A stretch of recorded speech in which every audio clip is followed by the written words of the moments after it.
పోటీగా ఇంకా 2 కేసులు ఉన్నాయి. జమిని పోటీ పెట్టుకున్నట్టు ఉన్నారు.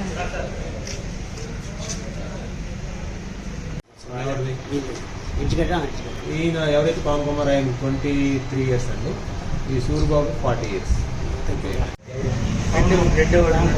శంకర సూరిబాబు ఆయన సుంకి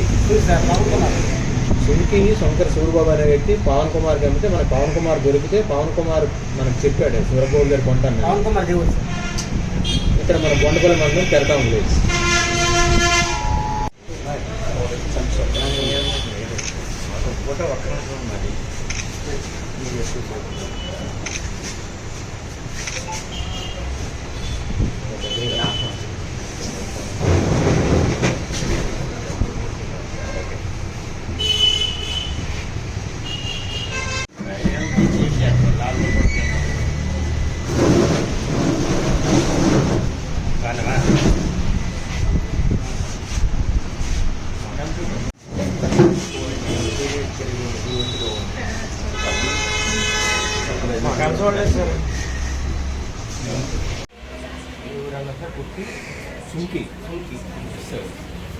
సుంకి శంకర సూరిబాబు ఆయనేమో ఈయనకి అమ్ముతుంటే ఈయన ఈ లోపల్లో ఈయన అమ్ముతున్నారు.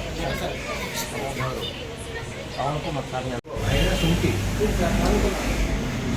శంకర సూరిబాబు అనే వ్యక్తి పవన్ కుమార్ అమ్మితే మన పవన్ కుమార్ దొరికితే పవన్ కుమార్ మనకు చెప్పాడు సూరబాబు గారు కొంటాను ఇక్కడ మన బొండపల్లి మండలం. ఓకే అండి.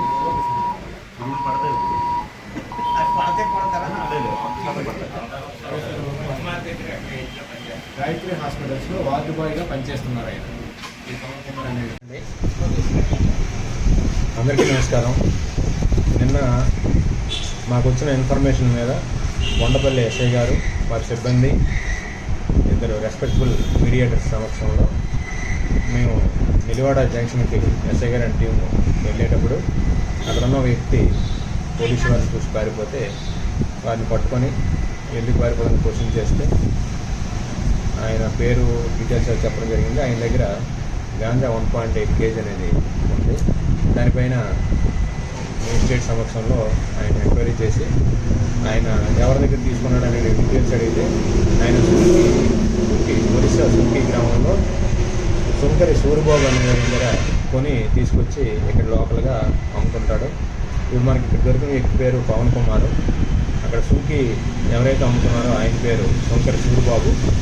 ఈ పవన్ కుమార్ అనే వ్యక్తి మనకి బొమ్మాయిలో గాయత్రి హాస్పిటల్స్లో వార్డు బాయ్గా పనిచేస్తూ అక్కడ ఈ గంజాయి అనేది అమ్మకం చేస్తుంటారు.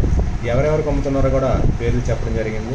ఒక 3 వ్యక్తులని వాళ్ళని కూడా త్వరలోనే అరెస్ట్ చేయడం జరుగుతుంది. ధన్యవాదాలు. తర్వాత మా పై అధికారుల యొక్క సూచనల ప్రకారం ప్రజలందరికీ తెలియజేయండి ఏమనగా ఎవరైనా గంజాయి కలిగి ఉన్నా, గంజాయి ట్రాన్స్పోర్టేషన్లో ఉన్నా, లేకపోతే గంజాయిని కన్జ్యూమ్ చేసిన అంటే ఎవరైనా దాన్ని తాగినా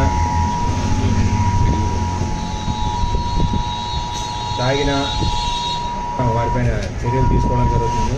అటువంటి వారికి సహకరించిన వారిపైన కూడా సేమ్ యాక్టే వర్తిస్తుంది. అటువంటి వారు ఎవరైనా తెలిస్తే అటువంటి వారు ఎవరైనా ప్రజల దగ్గరలో ఉంటే కంపల్సరీగా మాకు సమాచారం అనేది అందించవలసిందిగా మీ తరఫున అందరికీ విజ్ఞప్తి చేస్తున్నాను. వారి యొక్క డీటెయిల్స్ అనేవి గోప్యంగా ఉంచడం జరుగుతుంది. Thank you.